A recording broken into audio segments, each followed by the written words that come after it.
Central government के पास बहुत power होती है, जैसे कि सीआरपीसी आईपीसी है उसे बदला और बीएनएस और बीएनएसएस इंट्रोड्यूस किया 2023 पे।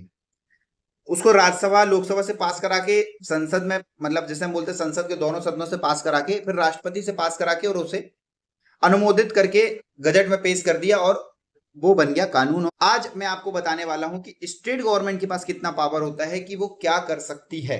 यदि स्टेट गवर्नमेंट चाह ले, हमारे यहाँ के विधायक मंत्री मिनिस्टर चाह लें, तो उस स्टेट पे तो कानून व्यवस्था को बना सकते हैं, क्योंकि स्टेट गवर्नमेंट के पास क्या होता है, जितने भी स्टेट से रिलेटेड मामले होते हैं उसमें तो वो कानून बना ही सकते हैं। जैसे अगर फॉरेस्ट विभाग में उनको कोई कानून बनाना है, जैसे अभी वन अपराधों के जो प्रावधान है उसका सजा का प्रावधान स्टेट गवर्नमेंट ने खत्म कर दिया। क्या होता रहा, आप जंगल से एक पेड़ काट लो, पेड़ पे गवर्नमेंट के पहले नियम के हिसाब से आपको सजा पड़ती थी।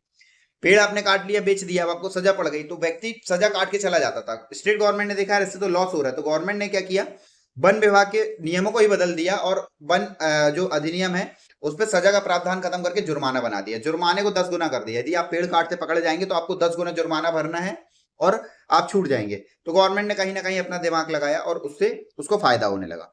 गवर्नमेंट के पास कानून को बनाने का अधिकार भी है।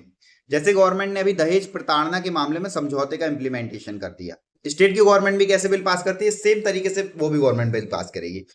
अपने विधानसभा में पास कर लेगी, विधानसभा में पास करने के बाद वो राज्यपाल को भेज देगी, राज्यपाल से पास कराने के बाद और उसको कानून बना दिया जाएगा।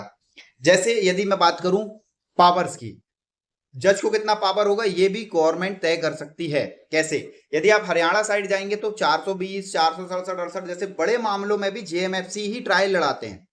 जेएमएफसी की ऐसी पावर होता है कि वो उस ट्रायल को काउंटर करा लें।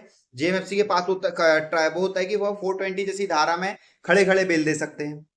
जेएमएफसी के पास पावर होता है कि वो किसी भी लेवल के अमाउंट के केसेस को फाइल कर सकते हैं। उनको ऐसा लगता है कि उस अमाउंट की लिमिट जो है वो बढ़ाना है तो स्टेट गवर्नमेंट बढ़ा देती है, बढ़ा चुकी है। बट अगर एमपी की बात करोगे तो एमपी में क्या है, जेएमएफसी 468 मामलों में बेल नहीं दे सकती। जेएमएफसी 468 मामलों में सुनवाई नहीं कर सकती। इसकी सुनवाई के लिए डीजे एडीजे के पास जाना पड़ता है।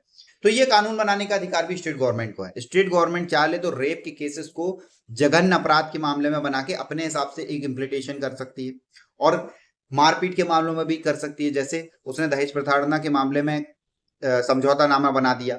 वन विभाग के जो अपराध है उस पर सजा का प्रावधान हटा के पैसे का प्रावधान लगा दिया। तो ऐसे करके भी स्टेट गवर्नमेंट कानून बना सकती है। तो अगर आप चाहते हैं कि स्टेट गवर्नमेंट ये कानून बनाए तो अपने विधायकों को बार बार ये याद दिलाइए कि आपको सदन में जाके ये बात करनी है, क्योंकि वही विधायक मिलकर इस केस को इंप्लीमेंट करेंगे और इस बदलाव को लाने की कोशिश करेंगे।